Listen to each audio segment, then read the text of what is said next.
पटना में कंकड़बाग एरिया एक बड़ा लोकेलिटी है। कूड़ा वाला जो कूड़ा लेने सुबह था वो उनको फॉर्म देके गया है। तो हमने कहा यार ये तो बड़ी अजीब बात हो गई। जब वहां जाके मैंने लोगों से बात की, उस मोहल्ला में लोगों का फोटोग्राफ किया और हिंदू में एक बड़ी स्टोरी भी की, कूड़ा वाला फॉर्म डिस्ट्रीब्यूट कर रहा है, वही सबमिट भी कर रहा है, वही ले भी रहा है हमसे। तो जब मैंने वहां के बीएलओ से बात की तो उनको पता भी था। देखिए ये वोटिंग के दिन काफी अफरा तफरी होने वाला है बूथ पर। तो वोट देने जाएंगे, जब वो पाएंगे कि उनका नाम नहीं है तो वो बिल्कुल वहाँ हंगामा करने वाले हैं।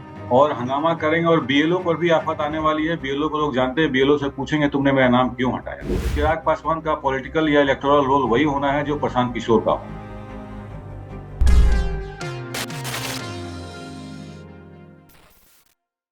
अमरनाथ जी, ऑफ कैमरा के एक और एपिसोड में आपका स्वागत है। कैसे हैं आप? बिल्कुल बढ़िया विकास जी, बिल्कुल बढ़िया। अपना बताइए। तो क्या हाँ। कुछ चल रहा है बिहार में? हम लोग जहां से बैठे हैं वहां से तो ये दिख रहा है कि चुनाव आयोग ने जो एक मुहिम शुरू की थी, उसको लेकर के बहुत सी गड़बड़ियां जमीन से देखने को मिल रही। हालांकि चुनाव आयोग उनके फैक्ट चेक भी कर रहा है, ये भी अपने आप में बड़ा दिलचस्प है। जो आयोग पहले मैं किताब पढ़ रहा था बिहार के ऊपर ही, बूथ लूट के ऊपर। तो उसमें लिखा था कि 90s के दशक में जब बूथ लूट की घटनाएं हुई तो चुनाव आयोग ने मीडिया में देख करके अपने पर्यवेक्षकों की बात काट करके वहां पुनर्मतदान करवाया कि मीडिया में चल रहा है तो हम पुनर्मतदान करवाएंगे। अभी ये स्थिति है कि चुनाव आयोग मीडिया की बातों का फैक्ट चेक कर रहा है, लेकिन ये मानने के लिए तैयार नहीं है कि जमीन पर स्थिति ठीक नहीं। मैं आपसे पूछता हूं, आप पटना में बैठे हैं, क्या आपने अपना फॉर्म जमा करवा दिया और क्या अनुभव रहा पटना में फॉर्म लेने का और जमा करवाने का? विकास जी, ये मीडिया की ही बात नहीं है, अपोजिशन पार्टी के लीडर या इवन सुप्रीम कोर्ट ने जो गाइडलाइन दिया था कि आधार कार्ड को भी इंट्रोड्यूस किया करने के बाद या फिर और भी कुछ, उसको भी अभी तक आज तक इलेक्शन कमीशन की तरफ से कोई इनिशिएटिव नहीं लिया गया है। और शायद इसी को लेकर के कल इंडिया ब्लॉक के लीडर्स दिल्ली में मिल रहे हैं, मीटिंग है उनकी। तेजस्वी यादव जाने वाले हैं इस मीटिंग में कि भाई सुप्रीम कोर्ट के गाइडलाइंस को भी इलेक्शन कमीशन नहीं माना, तो क्या ऐसा मान लिया जाए, ये तेजस्वी यादव का कहना था कल, क्या इसको मान लिया जाए कि इलेक्शन कमीशन एक टूल की तरह काम कर रही है और जिनको हटाना है वोटर लिस्ट से वो हटा के ही दम लेंगे। तो इस तरह की बातें सामने आ रही है। अब रही बात मेरी अपनी एक्सपीरियंस और पटना के लोगों का, तो मैंने 3-4 दिन पहले स्टोरी भी किया था कि पटना में कंकड़बाग एरिया एक बड़ा लोकेलिटी है और वहाँ कुछ हमारे लोग जान पहचान के रहते हैं। उनसे जब हमारी बातचीत हुई तो उनका कहना था कि पटना में म्यूनिसिपल स्वीपर, कूड़ा वाला जो कूड़ा लेने सुबह था वो उनको फॉर्म देके गया है। तो हमने कहा यार ये तो बड़ी अजीब बात हो गई। जब वहां जाके मैंने लोगों से बात की, उस मोहल्ला में लोगों का फोटोग्राफ किया और हिंदू में एक बड़ी स्टोरी भी की, कूड़ा वाला फॉर्म डिस्ट्रीब्यूट कर रहा है, वही सबमिट भी कर रहा है, वही ले भी रहा हमसे। तो जब मैंने वहां के बीएलओ से बात की तो उनको पता भी था। उनको कहा, हमको मंजू जी नाम है उनका, मंजू देवी, उनको कहा मुझे पता भी नहीं है कि ये कूड़ा वाला जा रहा। अब ऐसी स्थिति में उस जो भी फॉर्म कूड़ा वाला दे गया उसमें कोई बारकोड या क्यूआर कोड जिसको बोलते हैं मैंडेटरी, वो नहीं था। बाद में ये डिस्ट्रिक्ट मजिस्ट्रेट का और इलेक्शन कमीशन जो सीईओ है बिहार, उनका या ये बयान आया अखबारों मीडिया में कि दो तरह का फॉर्म इशू हो रहा है, बिना बारकोड का भी जो फॉर्म है वो भी एक्सेप्टेबल होगा। लेकिन हमारा जो पर्सनल एक्सपीरियंस है राजेंद्र नगर के एरिया में, हमारे घर में जो जिसने भी, वो बीएलओ थे, कौन थे, मैं उस पर घर पर था नहीं, फॉर्म दे के गए थे, आज तक लेने वाला कोई नहीं आया है। मेरा फॉर्म इसी तरह फॉर्म फिलअप करके फोटोग्राफ करके मैं नहीं भी रहूं तो फैमिली के लोग उसको दे पाए, कोई लेने वाला अभी तक नहीं आया है। जबकि 3-4-5 दिन ही बच गए हैं अब सब, जो लास्ट डेट है जुलाई 25 का। जो आप कह रहे हैं उसमें दो बातें हैं और मैं चाहता हूं कि दोनों पे थोड़ा थोड़ा एक बार और मैं जोड़ दूं। एक, आप बात ये कह रहे कि कंकरबाग जो इलाका है पटना का, बिहार की जी। राजधानी पटना जी। का कंकरबाग बड़ा इलाका है। और मुख्यमंत्री बनने से पहले नीतीश कुमार वहां रहते थे, उनका ससुराल, उनके ससुराल का डेरा कंकरबाग में ही था। सही? बिल्कुल बिल्कुल बिल्कुल। बिल्कुल है। उनकी बिल्कुल सही पत्नी बता रहे हैं। उनकी पत्नी आजीवन शायद कंकरबाग में ही रही, यही वो मोहल्ला है। बिल्कुल उनके नाम पर, पत्नी के नाम पे एक पार्क भी उनके घर के सामने है, ससुराल के सामने, मंजू सिन्हा पार्क जिसको बोलते हैं। अच्छा। तो बिल्कुल सही बता रहे हैं, उनकी तो पत्नी वहीं रहती उसी थी। तो उसी कंकरबाग में आप ये कह रहे हैं कि सफाई कर्मी जो थे वो फॉर्म लेकर के लोगों के पास गए? बिल्कुल, हमने लोगों से बातचीत की। पंच मंदिर एक वहाँ बस स्टैंड के पास एक इलाका है, उस इलाके में काफी घनी आबादी है और लोगों से बातचीत की, उनका फोटोग्राफ भी लिया, उनका फॉर्म भी देखा। और लोग बता रहे थे कि आज हम लोग बूथ पर जाएंगे, क्यूआर कोड वाला फॉर्म भरेंगे। कूड़े वाले को फॉर्म दे दिया है, इससे कोई मतलब नहीं, पता नहीं वो कबाड़ी वाले को बेचेगा या कूड़ा में ही डाल देगा। लेकिन वो कूड़ा वाला दे के गया है और उनका उनका रिकॉर्ड पर सारा उनका स्टेटमेंट भी है। नहीं, तो आपने वो फॉर्म देखा क्या जो कूड़ा वाला दे करके गया था? वो कैसा फॉर्म था? और जो दूसरा वो फॉर्म जो बीएलओ के थ्रू जाता है उसमें क्या अंतर है अमरनाथ जी? या दोनों एक ही हैं? वही नहीं, दोनों एक नहीं है। बीएलओ जो फॉर्म या जो इलेक्शन कमीशन का फॉर्म, उस पर एक क्यूआर कोड है। शायद उस कोड को कंप्यूटर जब अपलोड करेंगे तो उससे वो इजीली अपलोड हो जाएगा। जो फॉर्म मुझे मिला या जो कंकड़बाग में कूड़ा वाला के थ्रू लोगों को मिला, उसमें क्यूआर कोड नहीं है, बार कोड जिसको बोलते हैं, वो बार कोड नहीं है, बिना बार कोड का है। बाद में स्टोरी आने के बाद वो डिस्ट्रिक्ट मजिस्ट्रेट ने और इलेक्शन कमीशन ने मीडिया में कहा कि दोनों फॉर्म डिस्ट्रीब्यूट किए जा रहे हैं और दोनों एक्सेप्टेबल है। अब कैसे एक्सेप्टेबल है, क्या है, कैसे होगा, वो कंप्यूटर पर कैसे चढ़ेगा, ये किसी को पता, किसी को जानकारी नहीं। लेकिन दो फॉर्म क्यों? मतलब इसका जवाब दिया क्या उन्होंने, एडमिनिस्ट्रेशन ने? नहीं नहीं, इसका कोई जवाब नहीं आया, दो फॉर्म क्यों। और ये भी गाइडलाइन है कि एक साथ दो फॉर्म देना है, एक आपको प्राप्ति भी होनी है, एज ए रिसिप्ट भी मिलना है। वो किसी के पास नहीं है, वो दो फॉर्म किसी को नहीं मिल रहा है। पूरे पटना में मैंने अक्रॉस लोकेलिटीज बहुत लोगों से बात की, किसी ने ये एक्सेप्ट नहीं किया कि उनको दो फॉर्म दिया गया। एक ही फॉर्म मिल रहा है, और कूड़ा वाला दे के जाए या कोई बीएलओ दे जाए, बीएलओ का आदमी दे के जाए। पूरे शहर में ये अफरा तफरी है, केओटिक सिचुएशन है और कंफ्यूजन है चारों तरफ इसको लेकर। और आप अपनी बात जो बता रहे थे ये भी बड़ा अजीब है, क्योंकि अब तो मुझे लग रहा है कि आज हम लोग 18 जुलाई को बात कर रहे हैं, कुछ दिन में तो ये प्रक्रिया खत्म होने वाली है। बिल्कुल, एक आपके सप्ताह, आपके 25 जुलाई फॉर्म की तक क्या होंगे। स्थिति है? आपके फॉर्म की क्या स्थिति है? नहीं, फॉर्म दे के 10 दिन पहले किसी ने, कोई गए हैं मेरे घर पर फॉर्म दे, और गेट पर एक स्टिकर भी लगा दिया है कि हम यहाँ विजिट किए, लेकिन आज तक लेने वाला कोई नहीं आया उस फॉर्म को कि सबमिट कर पाए। तो भर मुझे कर। ऐसा लगता है जी, मुझे ऐसा लगता है कि शायद अर्बन एरिया के वोट काउंटिंग में इलेक्शन कमीशन या जिसके बिहेव पर जो चार्जेस लगा रही है अपोजिशन पार्टी, बहुत अधिक उनको इंटरेस्ट नहीं है। शायद वो जहां उनको काम करना था सीमांचल में, ये बार बार ये खबर आ रही है कि नेपाल से, बांग्लादेश से, म्यांमार से लोग आए हैं, वो उनको उनका नाम हटाना इलीगली जो रह रहे हैं। तो ये और हमको और आपको सबको पता है, जो बिहार में रिपोर्टिंग करते हैं, किशनगंज एरिया बिल्कुल इनफिल्ट्रेशन से भरा हुआ है और बांग्लादेश से लोग आके वहां रहते हैं। ये प्रक्रिया पहले होनी चाहिए थी, और इसको कुछ समय देना चाहिए था। लोगों लोगों में रोष भी है काफी वहाँ के लोकल रेजिडेंट्स। नहीं, ये आप बात कर रहे हैं किशनगंज एरिया के रोष की बात जो कर रहे हैं। अच्छा, तो जी आप बिल्कुल ये कह बिल्कुल। रहे हैं कि ये जो पूरी मुहिम पूरे बिहार में चलाई गई, मैं आपकी बात से अगर मतलब निकालूं तो उसका मेन जी आधार वो वही सीमांचल का एरिया है, जहां पे ऐसे सालों से ये माना जा रहा है कि बड़ी संख्या में बांग्लादेशी नेपाल से आकर के लोग रहते हैं। हालांकि उस इलाके में अमरनाथ जी, नेपाल के साथ तो रिश्ते भी हैं, लोगों के शादी ब्याह के भी रिश्ते हैं, बहुएं इधर से उधर जाती हैं, ये सब भी होता है।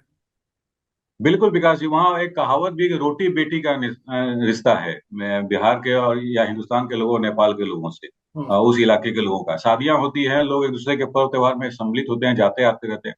और बीजेपी काफी दिनों से किशनगंज के एरिया में, जो कि एक चिकन नेक बोलते हैं, बांग्लादेश से आए लोग उस चिकन नेक एरिया में बसे हुए हैं।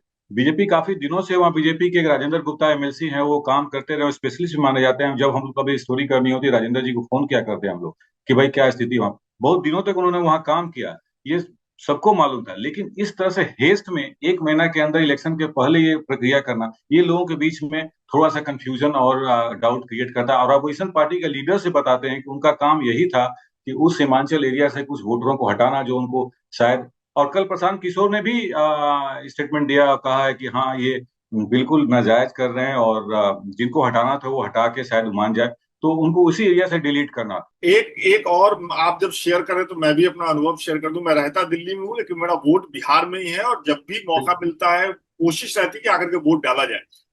अभी हमारे यहाँ बीएलओ तो खुद नहीं गई, उनका बेटा गया या कोई गया, और वो मेरा और मेरे भाई का आधार कार्ड मांग करके ले गए, फोटो कॉपी, हाँ बस। हाँ। और ना ही उन्होंने फॉर्म दिया, ना ही मेरे पिताजी के पास कोई पावती रसीद है, कुछ नहीं, वो आधार कार्ड मांग के ले गए।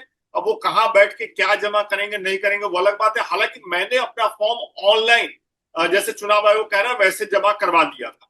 तो ये एक चीज और मैं आपसे समझना चाहता हूँ। आपने कहा अपनी बातचीत में कि शहरी वोटर के को लेकर के ज्यादा चिंता नहीं है चुनाव आयोग को शायद, और जहां उनको जी काम करना है वहां वो कर रहे हैं। इसको थोड़ा समझाइए हमारे देखने वालों को, क्या कहना चाह रहे हैं इससे आप?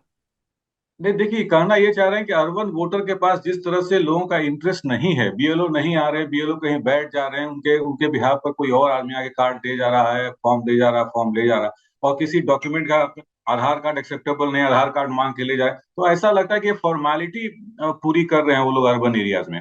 और बाकी जगहों पर जो रिपोर्ट्स आ रही हैं, जो हम लोग बातचीत कर रहे हैं, समझ पा रहे हैं, पूर्णिया सीमांचल का जो एरिया, किशनगंज का, कटिहार का, अररिया का, सुपौल का, मधेपुरा का, वहां से उनको लगता ऐसा है कि जो लोग माइग्रेंट हैं, आपको पता है कि सबसे अधिक माइग्रेंट लेबरर्स जो है, या माइग्रेशन होता है वो उसी कोसी इलाका से होता है, क्योंकि फ्लडेड एरिया है नॉर्थ बिहार का वो।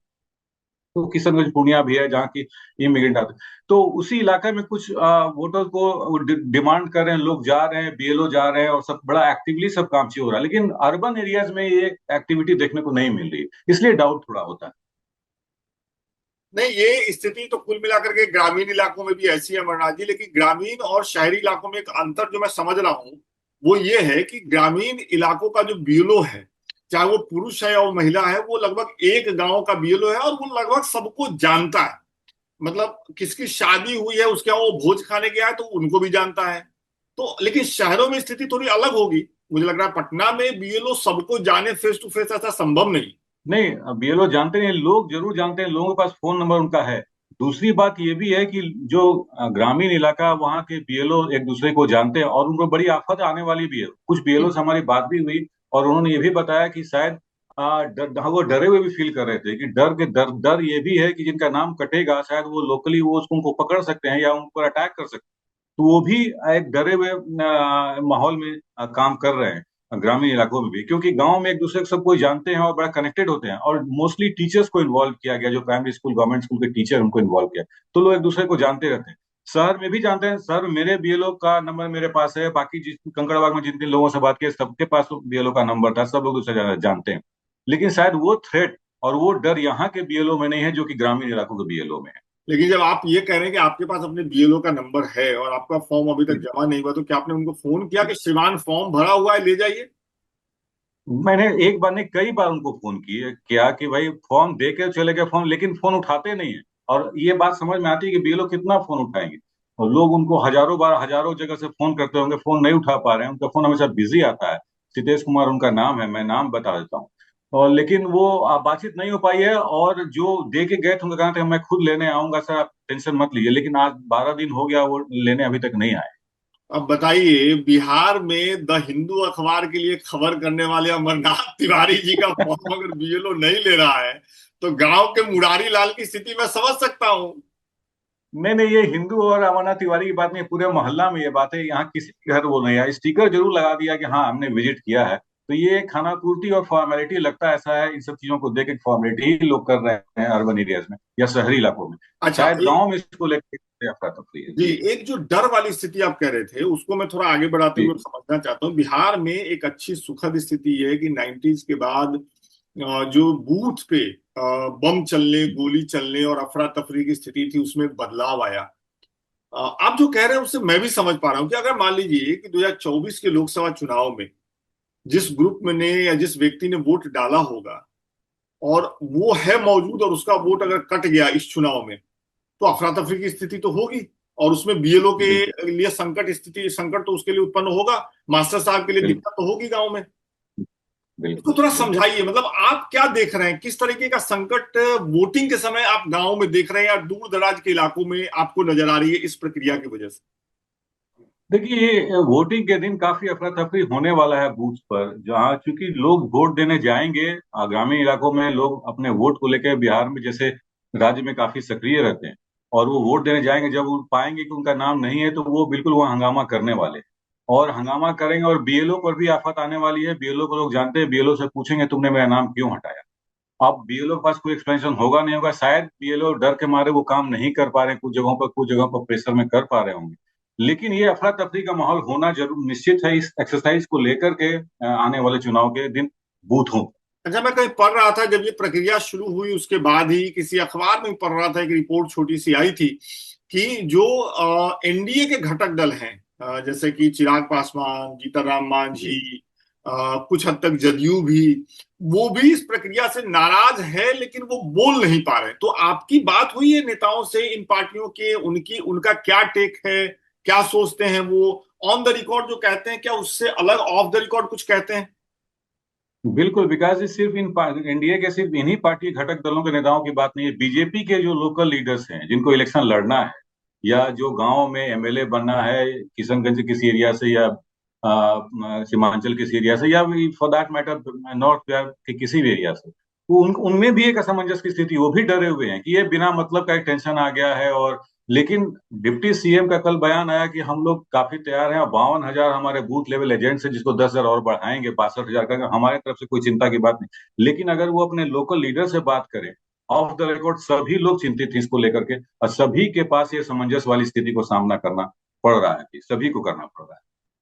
अब और आधिकारिक तौर पे अगर इस पूरे चुनाव आयोग की प्रक्रिया पे बात करें तो जो विपक्षी पार्टियां हैं जैसे कांग्रेस, आरजेडी, लेफ्ट पार्टियां, इनका तो खुल के वो विरोध कर रही हैं।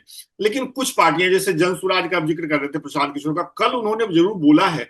लेकिन मैं ये नोटिस कर रहा था कि मेरा पर्सनल व्यू हो सकता है कि प्रशांत किशोर के पास जो पावर है दिल्ली की मीडिया में बोलने का, इंटरव्यूज देने का, बातचीत करने का, वो बाकी मुद्दों की तुलना में इस पर थोड़े कम आक्रामक मुझे दिखे हैं।